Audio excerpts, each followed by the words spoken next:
tous.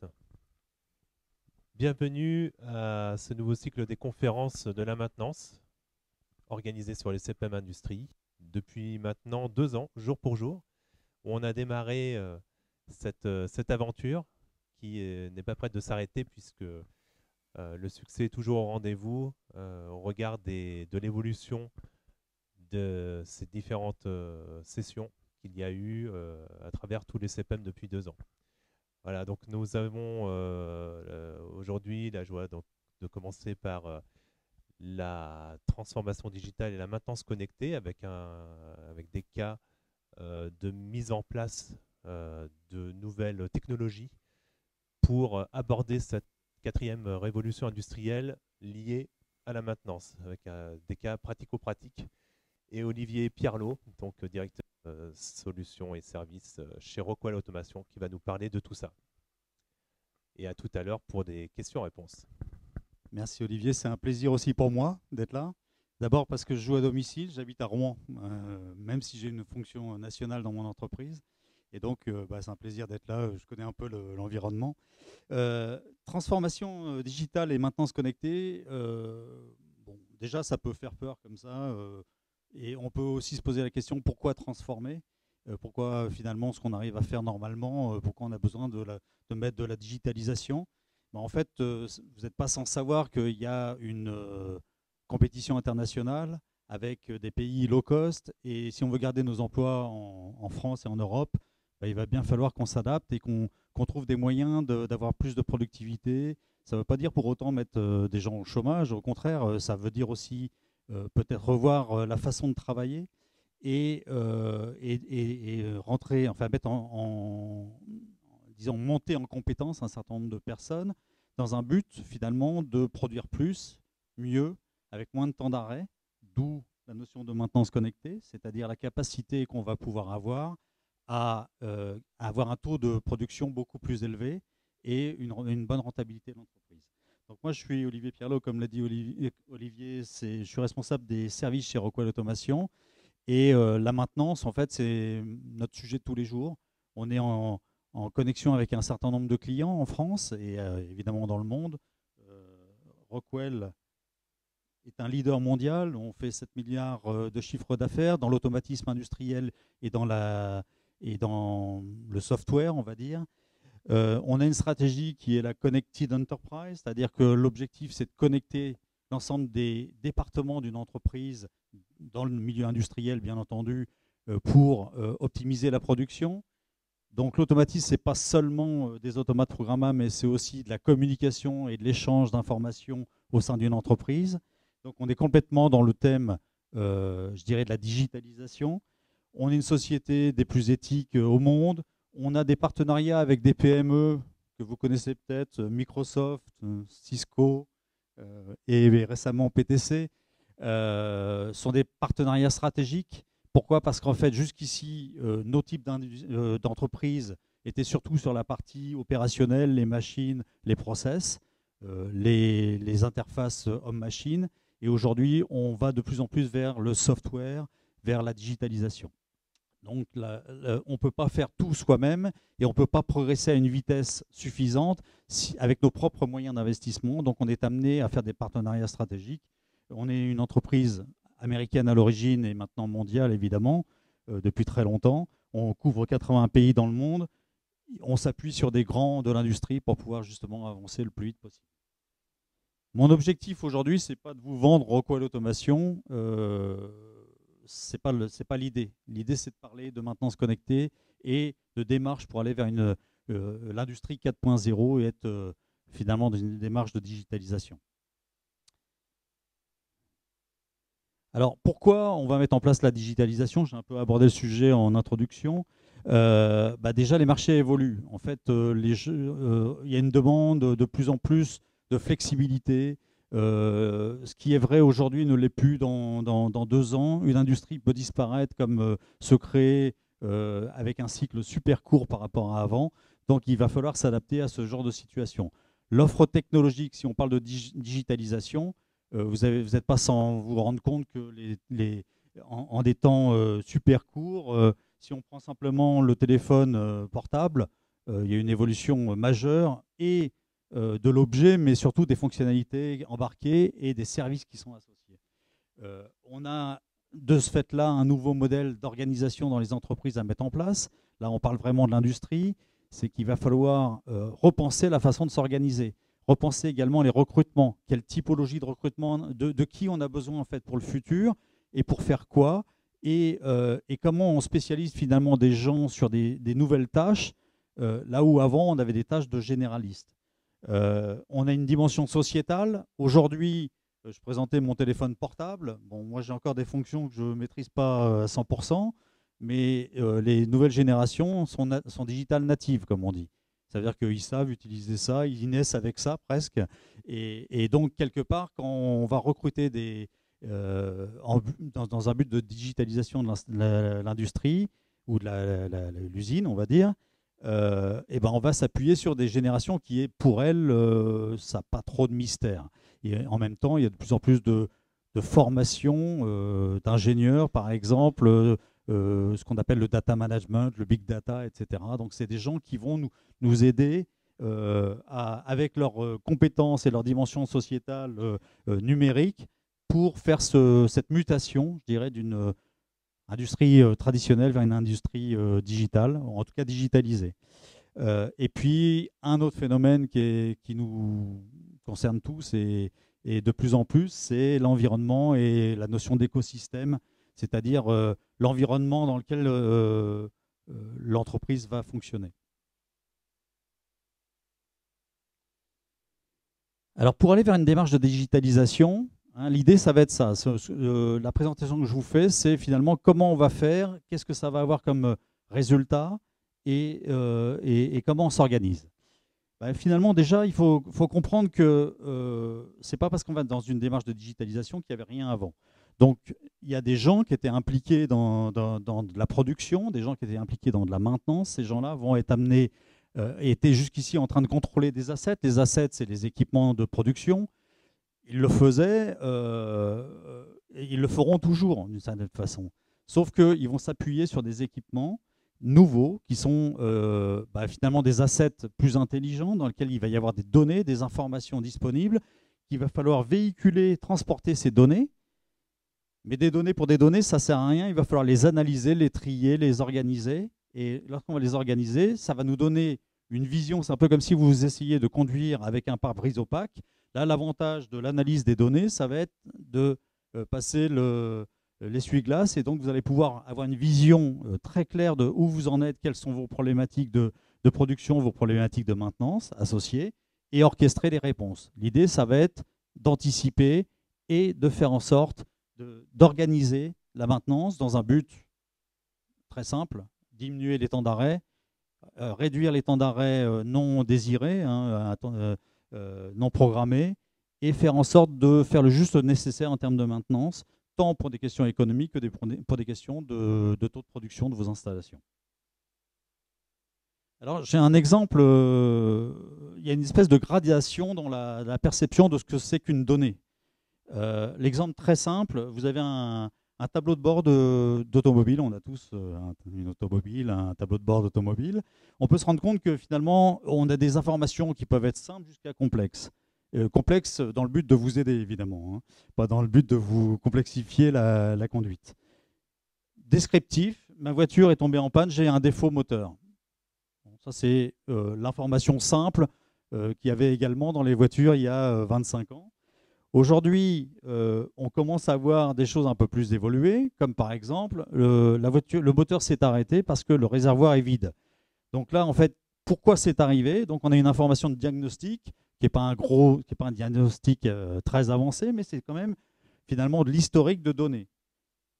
Le réservoir est vide, votre moteur s'est arrêté. On va aller, et c'est ça l'objectif de la digitalisation, vers de l'aide, de la contextualisation, de l'aide de plus en plus fournie, riche, et notamment, ce qui nous intéresse, et dans nos voitures aujourd'hui c'est le cas, on nous dit dans 20 km, tu n'auras plus d'essence dans le réservoir. C'est une étape intéressante parce que ça veut dire que déjà vous êtes sur du prévisionnel, donc vous allez pouvoir anticiper sur qu'est-ce que je vais faire. Et la digitalisation va jusqu'au prescriptif, en fonction de la complexité ou je dirais, du traitement des données et des informations, associé à une navigation GPS, votre système, aujourd'hui dans votre voiture, peut vous dire bah, je vais me dérouter, parce que dans 20 km, tu vas être en panne, je vais me dérouter vers la première station-service ouverte à moins de 20 km pour éviter la panne. Donc c'est exactement ça le sujet de la digitalisation et de la notion de maintenance connectée. C'est d'apporter de plus en plus de contexte et de plus en plus d'informations pour pouvoir anticiper. Alors la digitalisation, ça concerne tous les départements de l'entreprise. À la fois le côté finance, la partie ingénierie, la partie maintenance, la partie production. Chacun est concerné dans un projet de digitalisation, pas seulement la maintenance, même si la maintenance est un des acteurs majeurs pour éviter les arrêts intempestifs, etc. Et pour anticiper sur finalement la réparation dans un temps relativement court, le plus court possible. L'ensemble des services sont concernés. Ça veut dire que c'est un projet d'entreprise. Ça veut dire que si le management n'est pas directement motivé pour mettre en place une démarche d'industrie 4.0, digitalisation, de maintenance connectée, bah finalement, ça ne marchera pas parce que tout le monde, les gens vont se réunir sans qu'il y ait forcément une volonté majeure de l'entreprise de le faire. Ça nécessite de l'énergie, ça nécessite du temps, ça nécessite des réunions, ça nécessite de préparer les choses. Sauf que ce n'est pas infaisable. Ça va être tout à fait faisable. Il va falloir juste sélectionner ce qu'on fait en priorité. On ne va pas révolutionner l'usine d'un seul coup, parce que d'abord, tout le monde ne peut pas suivre le rythme. Et on ne peut pas se dire en 2 ans, je vais passer de l'ère obsolescence à l'ère digitalisée complète de mon entreprise. D'abord parce que les moyens financiers ne sont pas là. Forcément, les investissements, c'est au fil du temps. Donc, on va sélectionner d'abord tout ce qui est le plus important, le plus critique, ce qui génère le plus d'arrêts, ce qui génère le plus de dépenses, ou en tout cas de non-production ou de rebut quand on parle de qualité. Donc, un des sujets, c'est qu'on va être amené à intégrer des assets, donc des équipements de plus en plus complexes, c'est-à-dire quand on parle de digitalisation, c'est aussi finalement interconnecter un certain nombre d'équipements. Aujourd'hui, quand vous achetez une machine, avant vous aviez des axes mécaniques, aujourd'hui vous avez des axes électriques, ce qu'on appelle la motion control, mais vous avez aussi de la robotique. Donc ce sont des équipements qui sont de plus en plus complexes. Donc c'est un sujet qu'il va falloir prendre en compte pour finalement utiliser ces fonctionnalités nouvelles pour apporter de la souplesse à la fois en termes de production. Pourquoi ? Parce que un des objectifs aussi de la digitalisation, ça c'est au niveau de l'entreprise, pas seulement au niveau de la maintenance, un des objectifs, ça va être par exemple le changement de format. Le client lambda veut 10 000 pièces de la série A. Mais juste après, il faudra faire 200 000 pièces de la série B, etc. et être capable de passer de l'un à l'autre de manière extrêmement rapide, puisque chaque temps d'arrêt pour changer le format est un temps de non-production. Donc l'objectif de la digitalisation, ça va être d'apporter également de la souplesse, ce qu'on appelle le business model. La flexibilité des opérations, prendre en compte bien sûr la sécurité des machines, sécurité des hommes, mais aussi sécurité, puisqu'on parle de digitalisation, cybersécurité. Ça fait partie des enjeux de la digitalisation. Il ne faut pas avoir peur de ça, c'est-à-dire que ce n'est pas parce qu'on crée disons une nouvelle possibilité qu'on ne va pas mettre les pare-feux pour éviter finalement d'en avoir les inconvénients. Donc c'est un problème d'organisation d'entreprise. Ça veut dire que les services informatiques vont être directement concernés, les services d'informatique industrielle vont être également concernés, et tout le monde va faire en sorte de mettre en place la sécurité nécessaire. Et puis, dans certaines entreprises, avec le départ en retraite des générations du baby-boom, les experts, les technologues, les spécialistes ne sont pas forcément remplacés. Donc ça veut dire que l'expertise diminue parfois dans les entreprises, mais ça ne veut pas dire que si elle diminue, on ne pourra pas mettre un projet digital en place. C'est juste qu'il faudra externaliser et s'appuyer sur des experts, comme Rockwell Automation, mais comme d'autres sociétés capables de supporter et d'aider les clients dans leur démarche de digitalisation. Les enjeux, on en a déjà parlé rapidement. Typiquement, c'est la mise pour les nouveaux produits, par exemple. Les cycles de produits sont de plus en plus courts. Une voiture, au bout de 3 ans, il faut faire le nouveau modèle. Et il va falloir pouvoir mettre sur le marché le plus rapidement possible. Il va falloir avoir des coûts de possession et de production les plus bas possibles. Il faut améliorer l'utilisation des assets. Une machine qui a un rendement de 50%, il faut la pousser jusqu'à 90%. Et puis, on va manager les risques humains, les risques de cybersécurité. L'objectif très clair de la digitalisation, adaptabilité de production et allocation des ressources de manière plus efficace. Les ressources d'équipement et les ressources humaines également. Ça veut dire qu'il faut prendre en compte l'écart des compétences entre ce qu'on voudrait avoir et ce qu'on a. Donc maintenant, organiser finalement le recrutement des bonnes personnes pour pouvoir compléter et faire en sorte qu'on ait les bonnes compétences au bon moment. Prendre en compte la notion de vieillissement des assets. En France, l'industrie est relativement... il y a énormément d'équipements obsolètes, il n'y a pas assez d'investissement. Donc, une démarche de digitalisation, ça veut dire aussi investissement sur les assets pour avoir des équipements plus intelligents qui vont être capables de communiquer, par exemple, par rapport à des équipements traditionnels. Il va falloir prendre en compte, bien sûr, la notion de pièces de rechange, la notion de temps de réparation, d'efficacité opérationnelle dans le cadre de la maintenance, et puis prendre en compte les risques environnementaux et réglementaires, les menaces cybersécurité, on en a déjà parlé, et puis vous avez tous entendu parler de la notion d'IoT, c'est-à-dire finalement de l'intercommunication entre la partie IT, donc le niveau informatique de l'entreprise, et l'OT, qui est le niveau d'informatique de production, tous les systèmes de supervision, les automatismes, à travers les réseaux. Et l'ensemble va devoir être interconnecté pour pouvoir échanger des informations pertinentes et donner de la contextualisation à la situation de production ou à la situation de maintenance. Donc la maintenance connectée, on retrouve ce que je vous montrais tout à l'heure sur le tableau de bord. Vous avez en fait à chaque niveau de l'entreprise, que ce soit au niveau entreprise en elle-même, système de production, c'est la ligne de production, ou le dispositif de production, c'est un mélangeur, c'est une machine par exemple. Vous avez exactement la même situation. Cette espèce de matrice vous montre en fait jusqu'où on peut aller. Donc évidemment dans l'optimum, c'est être dans le prescriptif, et c'est ça un des objectifs des entreprises qui vont vers la digitalisation. C'est en gros, c'est identifier finalement de manière prescriptive qu'est-ce qu'on doit faire pour corriger, pour être meilleur, pour être efficace, pour maintenir dans un temps limité, etc. Par exemple, dans le prescriptif, dans le descriptif, pardon. En fait, le patron se pose la question, quelle est l'usine dans mon entreprise, quelle est l'usine la plus performante, pourquoi dans le diagnostic, c'est pourquoi le site A n'arrive pas à ses résultats. Dans le prévisionnel, ça va être je prévois que le site A sera au plan de production d'ici 1 mois. Donc là, on est déjà dans quelque chose d'un peu élaboré. Et puis, c'est quelle action je dois prendre pour éviter que le site A soit en dessous du plan. Donc là, on est vraiment dans la même démarche que pour la voiture tout à l'heure. Au niveau de l'entreprise, au niveau du système de production, c'est est-ce que la ligne numéro 1 fonctionne, pourquoi la qualité de production sur la ligne numéro 1 est mauvaise. Donc là, on est déjà dans du diagnostic et du questionnement.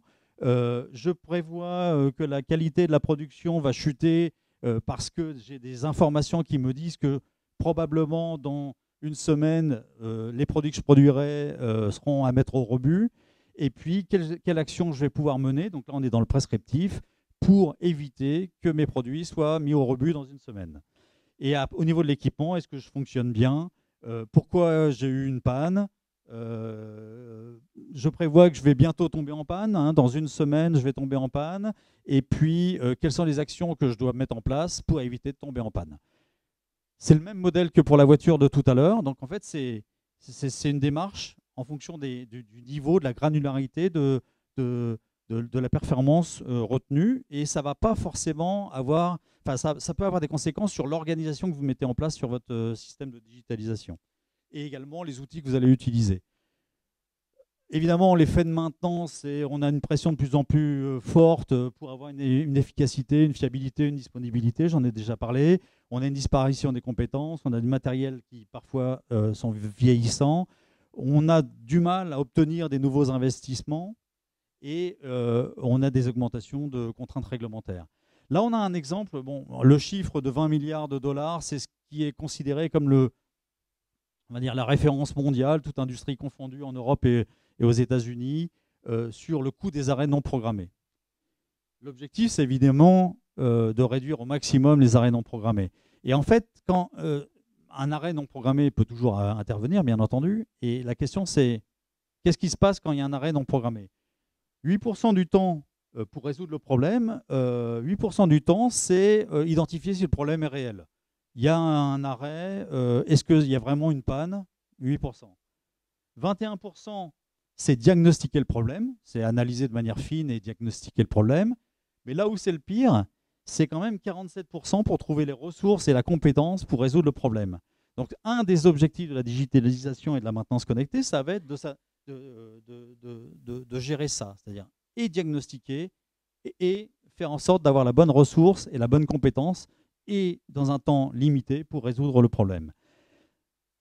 En moyenne, ça c'est pas Rockwell qui le dit, hein, en moyenne 40% du temps de maintenance est fait pour est utilisé pour du curatif, alors que dans l'idéal, l'objectif ce serait d'être aux alentours de 15% du temps et tout le reste étant du temps organisé, programmé, faire de la prescription, etc.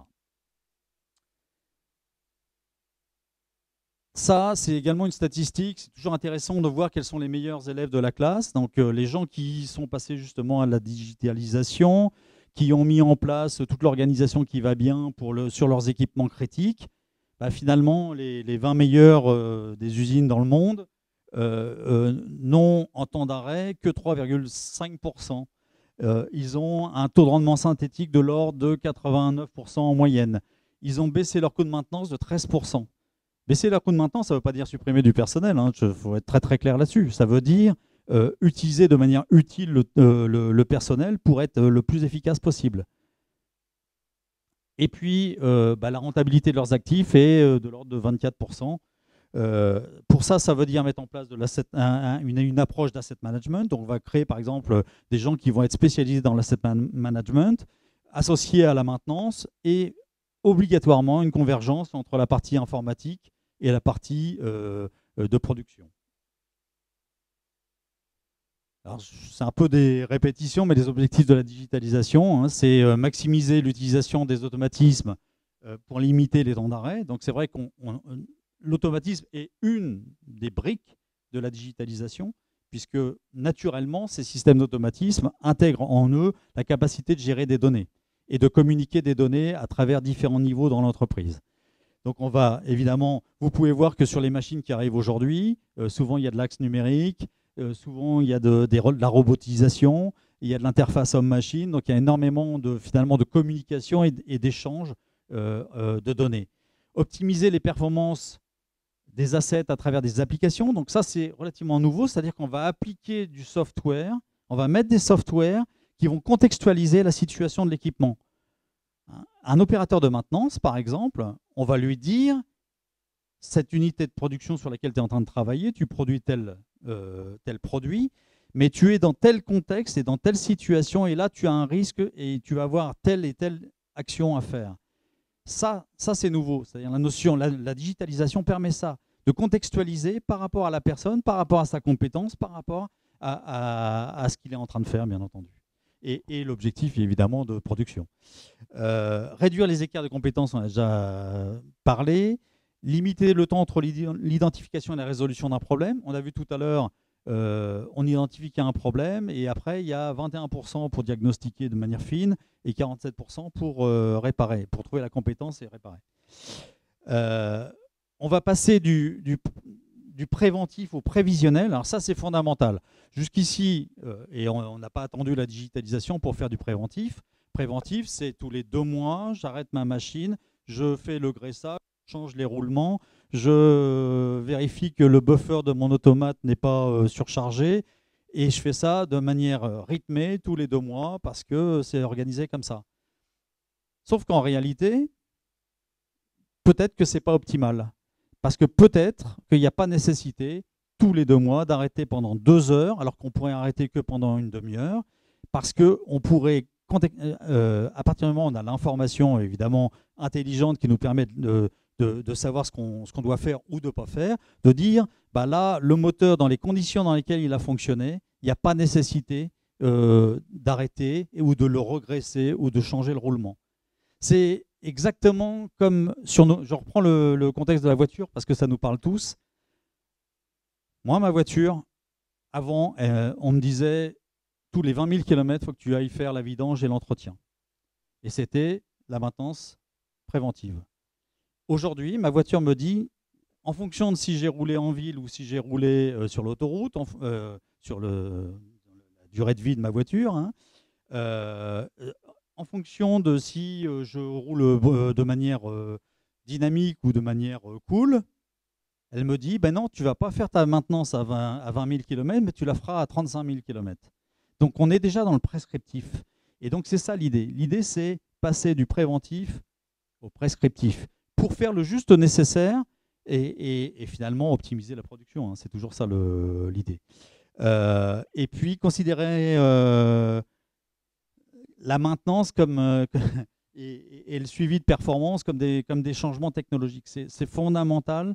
La maintenance, ce n'est pas la dernière roue du carrosse, c'est au contraire l'élément qui peut rendre la digitalisation et l'optimisation de production la plus pertinente. Alors comment ça se passe? Parce que là, tout ça, c'est de la théorie, c'est des belles formules, mais derrière, il y a du concret. Évidemment, il y a du concret. Donc, il y a de la technologie. On voit ici un agent, donc c'est de l'intelligence artificielle. On va mettre de l'intelligence artificielle. Alors, je vais faire une petite aparté. L'intelligence artificielle, ça n'a pas été conçu pour régler des problèmes de la connerie humaine, par exemple. Hein. Non, c'est pas ça l'idée. L'idée, c'est d'apporter un plus et pas le contraire. La technologie qu'on va mettre en place, c'est quelque chose qui va prendre en compte, par exemple, ce qu'on appelle le machine learning.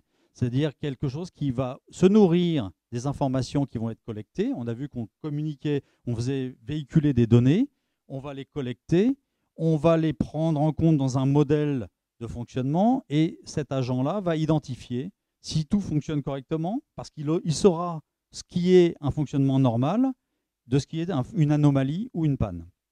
Donc c'est ça la technologie. Après, on va associer évidemment les fonctions qui, dans l'entreprise, mais également les fonctions techniques, on va dire.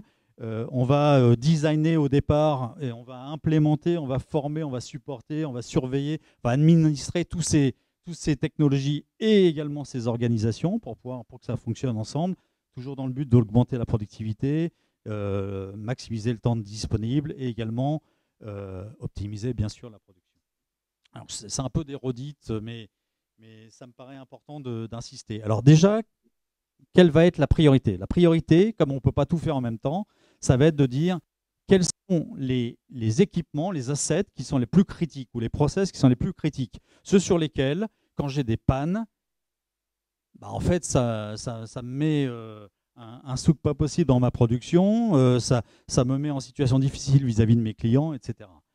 Donc, ceux qui sont les plus sensibles, c'est par exemple ceux pour lesquels les pannes ou l'arrêt créent des situations très critiques. Par exemple, le fait d'arrêter un procédé avec un produit qui va figer dans les tuyauteries va mettre énormément de temps à être nettoyé avant de pouvoir repartir. Typiquement, l'asset critique. Le mélangeur quand il va falloir casser le produit à l'intérieur pour pouvoir revenir sur des conditions normales opérationnelles, c'est un problème. Donc on va prendre cet asset-là comme critique pour éviter que ça se passe. On va prendre aussi les équipements pour lesquels en fait, on a des variations en termes de production, on a des variations de qualité très importantes. Parce que finalement, ça crée énormément de rebuts, donc évidemment un coût pour l'entreprise et un coût de non-production vendu chez les clients. ceux sur lesquels il y a des conséquences importantes sur l'environnement. Par exemple, un réacteur de chimie qui se dégrade pour des questions de fonctionnement à des plus trop hautes températures, par exemple, et qui va générer dans l'atmosphère d'envoi de molécules toxiques ou odorantes ou je ne sais quoi. Le design des installations, vous avez un ventilateur d'extraction de fumée, par exemple, pour lequel vous avez un variateur de vitesse et un moteur, et ils sont uniques. Vous n'allez pas doubler, souvent ce sont des équipements de très forte puissance, vous n'allez pas doubler les variateurs et les moteurs, histoire d'avoir de la redondance. Ça coûte très, très cher et ce n'est pas forcément un objectif. Par contre, l'objectif va être de sélectionner cet asset pour être sûr qu'il ne tombe pas en panne et que donc on n'arrêtera pas l'usine, parce que finalement cet équipement-là, comme il est non redondant, s'il tombe en panne, ça arrête toute l'usine. Donc il va falloir prendre cet asset-là en priorité. Alors bien sûr, il va falloir les connecter, donc faire en sorte que les assets puissent être connectables à l'ensemble des départements qui sont concernés. Et puis, on va donc faire en sorte de mettre en place des outils qui vont permettre de prévoir des pannes et d'améliorer la qualité et les rendements de production. Donc, sélection des assets, très important. Collecte des data. Alors déjà, point important, pour collecter des data, il faut interconnecter des équipements, donc créer un réseau de communication. Donc ça veut dire que l'infrastructure informatique et informatique industrielle est fondamentale. C'est-à-dire que si vous faites un projet de digitalisation, il va falloir vous poser la question, est-ce que mon réseau est capable de véhiculer l'ensemble des données dont j'ai besoin? Ce qui n'est pas forcément le cas. Donc il va falloir faire un audit de ce réseau existant, s'il existe d'ailleurs, ou éventuellement transformer vos équipements pour pouvoir les rendre communicants. C'est le sujet, je dirais, avant de se parfumer, il faut se laver, c'est le cas. Là, il faut déjà regarder le réseau. Ensuite, une fois qu'on a mis en place le réseau, il va falloir sélectionner des données pertinentes. Donc les données pertinentes sont fournies par les capteurs. Vous avez un capteur de température sur un réacteur qui est exothermique. Le capteur de température, c'est vraiment le sujet, la donnée importante pour ce réacteur, mais pas seulement. C'est-à-dire qu'on se rend compte que si on veut faire du prescriptif, ou en tout cas être capable d'anticiper des informations, du diagnostic avancé, il ne va pas falloir un seul capteur, il va falloir jusqu'à 5 données au minimum pour pouvoir, par exemple, on a des exemples concrets où on va pouvoir prévoir une panne dans 2 semaines. On a pu prévoir une panne qui arriverait 2 semaines après, grâce au fait d'avoir mis 5 capteurs. 5 capteurs, c'est le minimum. On peut en mettre jusqu'à 40, par exemple, mais là, c'est un problème d'investissement. On peut sélectionner 40 capteurs, capteurs ou informations. Une information, c'est pas forcément un capteur, ça peut être quelque chose ça peut être un élément extérieur qui nous arrive. Ça peut être une information qui vient, par exemple, du système d'informatique. Un exemple tout bête. Le stockage des matières premières et le grade des matières premières dans un silo, c'est une information qui est généralement gérée au niveau des services informatiques et des services administration de l'entreprise. Mais cette information, elle peut être hyper importante pour justement anticiper que ça va poser un problème lors du changement de format, par exemple. Donc les capteurs ou les informations, si vous en mettez 40, vous aurez plus de finesse dans le diagnostic. Et par exemple, dans l'exemple que je citais, là, on va pouvoir prévoir 3 mois à l'avance qu'il va y avoir peut-être un problème. Donc, on voit bien que ça ne sert à rien non plus de tapisser l'usine de capteurs, mais par contre, il faut sélectionner les capteurs importants. Et au minimum, il faut, par asset, avoir jusqu'à environ 5 capteurs. Et puis, évidemment, il y a un point qui est fondamental, c'est que quand on a sélectionné l'équipement, on l'a sélectionné parce que le temps de réparation est trop long, parce qu'il y a des arrêts intempestifs très réguliers. Donc, il va falloir se nourrir de tout ce qui a été fait avant en termes de maintenance. En particulier, tous les mainteneurs ont évidemment noté l'occurrence des pannes, les dates de panne, le temps d'arrêt, la solution qui a été mise en place pour diagnostiquer et la solution qui a été mise en place pour corriger la panne. Ces éléments-là sont des informations fondamentales pour créer ce ce qu'on va appeler des modèles. C'est-à-dire qu'on va prendre en compte les capteurs et on va prendre en compte les informations humaines pour en faire un modèle qui va... donc c'est là qu'intervient l'intelligence artificielle et les agents dont je parlais tout à l'heure, qui sont des logiciels, pour créer un modèle qui va lui identifier que ce type de panne, que lorsque les capteurs réagissent de telle façon, on est dans telle situation et ça va créer donc une panne immédiatement ou dans 2 mois ou dans 3 mois, etc. Donc c'est des éléments fondamentaux de collecter des datas et d'associer ça avec le retour d'expérience. Donc les agents sont des softwares, hein, c'est-à-dire que là c'est complètement indépendant des équipements de production. C'est quelque chose qui peut être même mis sur le cloud. C'est de l'intelligence artificielle, donc c'est des programmes en quelque sorte, hein, des applications, des programmes qui peuvent être mis sur le cloud ou sur des serveurs dans l'usine. Mais c'est indépendant, c'est-à-dire que c'est autonome, c'est indépendant. Ça vient, je dirais, se mettre en parallèle de tout ce que vous avez en informatique de production ou en informatique de gestion. Il y a 2 types d'agents. Donc, en fait, on définit 2 types d'agents, des agents de panne et des agents d'anomalie ou de dérive. Donc, on va prendre en compte les dérives du process ou de la qualité, ou on va prendre en compte carrément la situation de panne. Donc, ces agents-là, c'est évidemment du programme. Et là, ce sont des experts comme chez Rockwell Automation qui conçoivent ces agents-là, qui conçoivent les modèles qui sont associés à ces agents pour pouvoir vous les proposer et les mettre en place.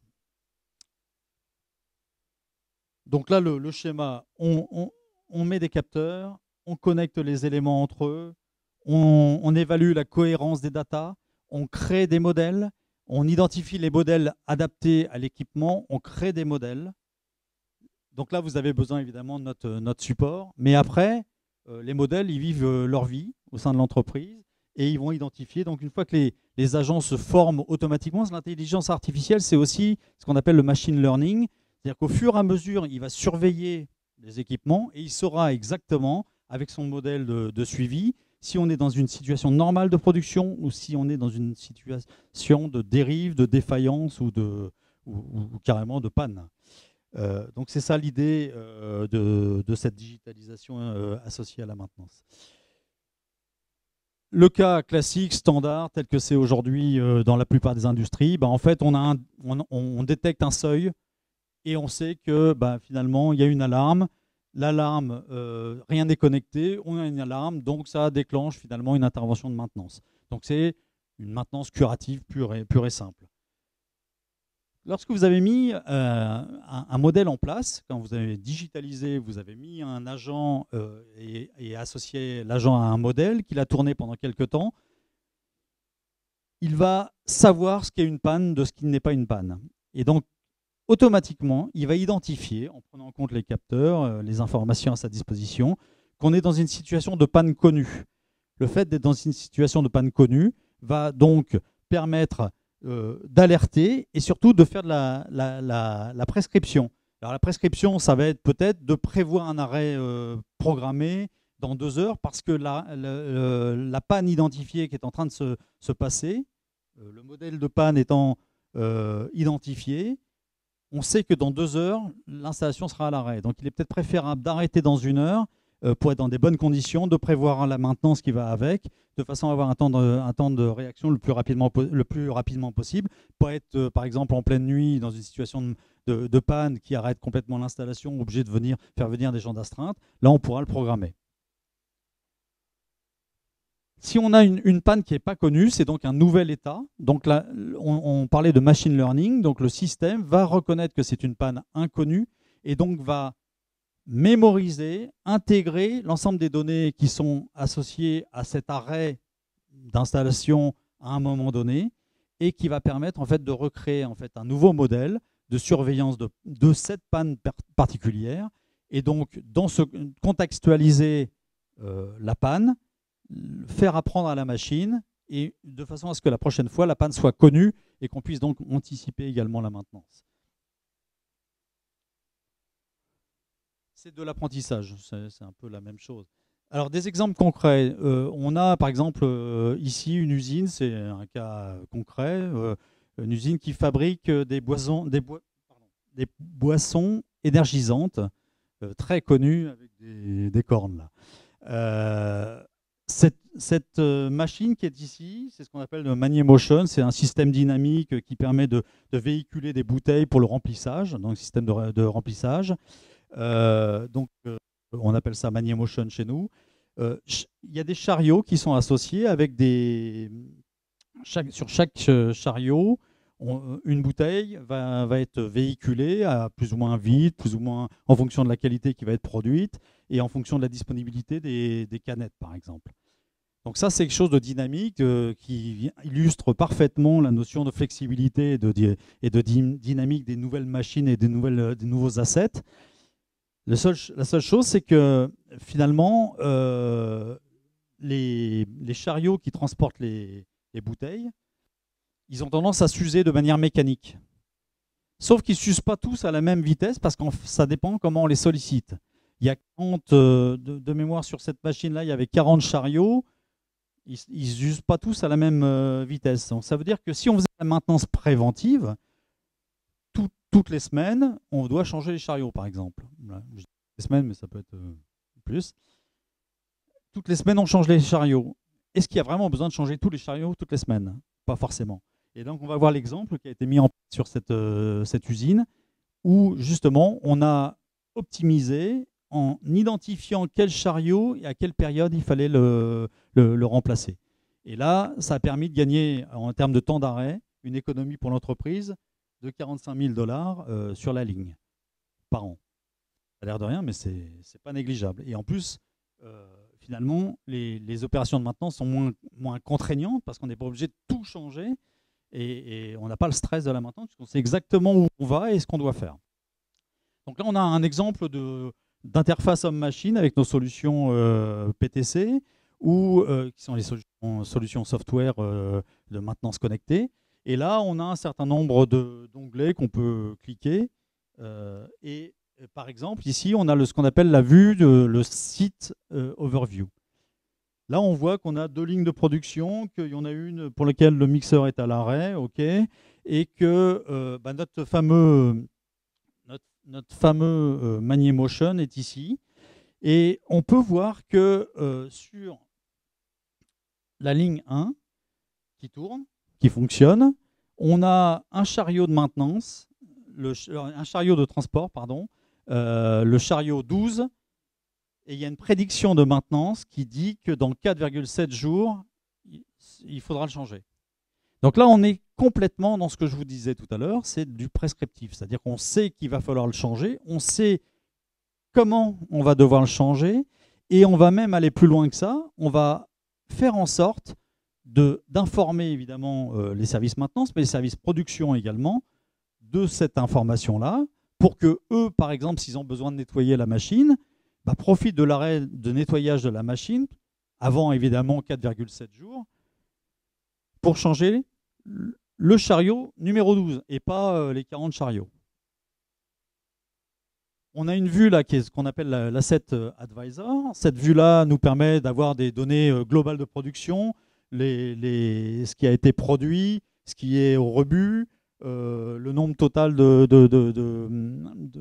canettes produites, les temps d'arrêt sur la machine, et le producteur voit justement cette information qu'on avait tout à l'heure, donc le taux de rendement synthétique, la disponibilité de la machine, le temps moyen de réparation de cette machine. Tous ces éléments-là sont des éléments qui ont été évidemment collectés, pris en compte soit à travers des retours d'expérience, soit à travers des capteurs, et surtout le fait qu'il y a un calcul qui se fait par le modèle qui a été mis en place sur le fait qu'il va falloir changer le carte numéro 12. Bon, là, c'est une autre vue. Et derrière, ce qui est très intéressant, c'est de voir que derrière, automatiquement, on peut même générer le work order, c'est-à-dire finalement l'opération de maintenance. Et tout ça en association avec la production qui va dire que tel jour ce sera arrêté. Et donc, on pourrait en profiter pour maintenir.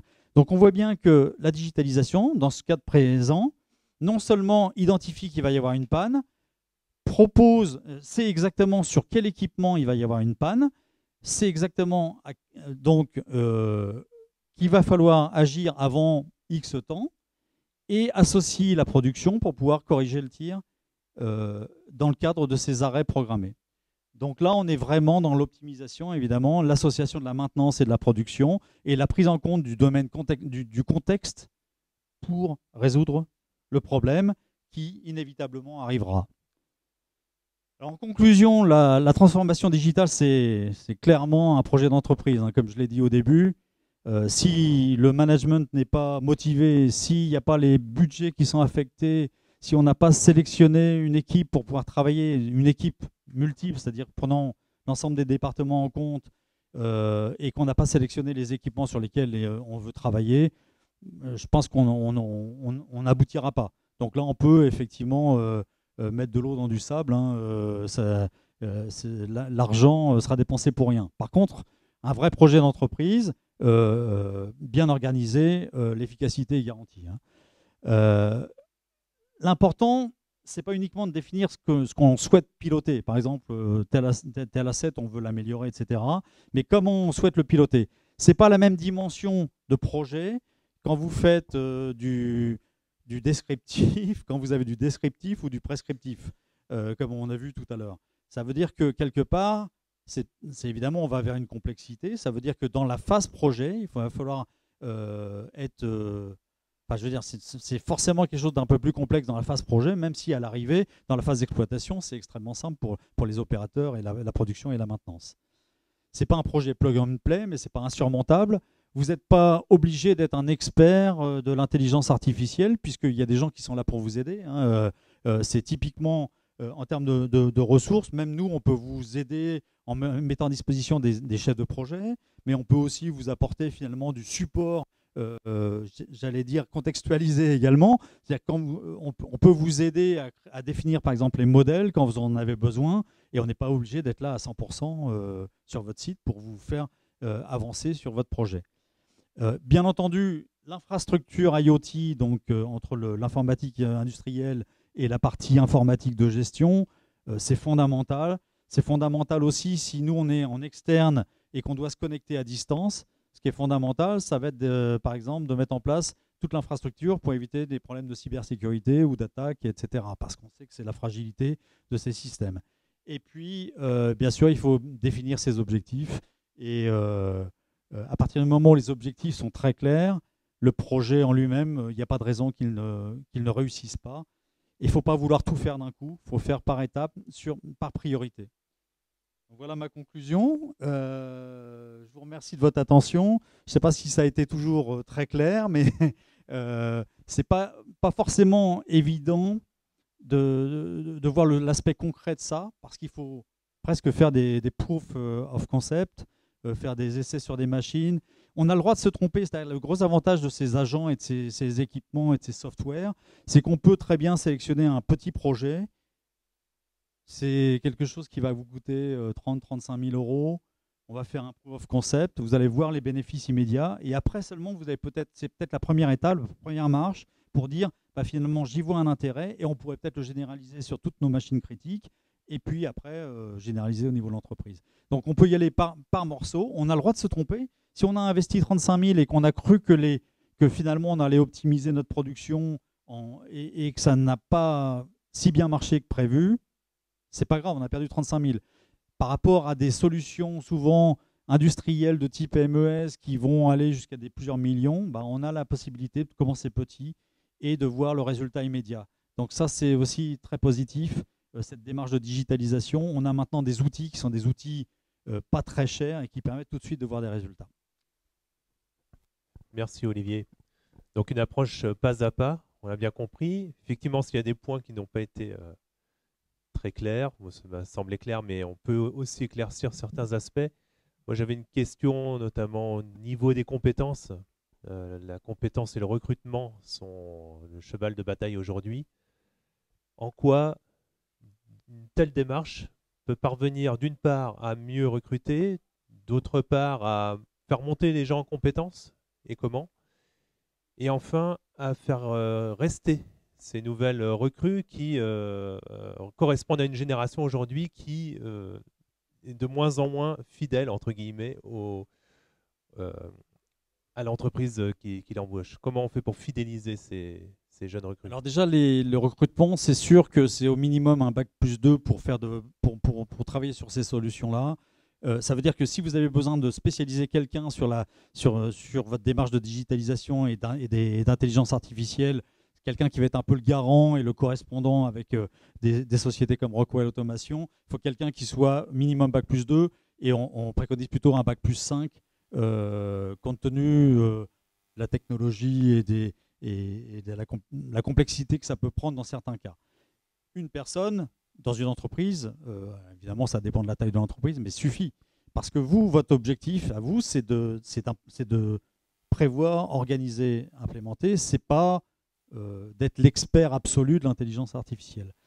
Parce que, pour répondre à la question, donc ces profils-là, tant qu'à faire, prendre des jeunes ingénieurs qui ont fait par exemple des spécialités big data, puisque là la notion de data et de données en général est traitée.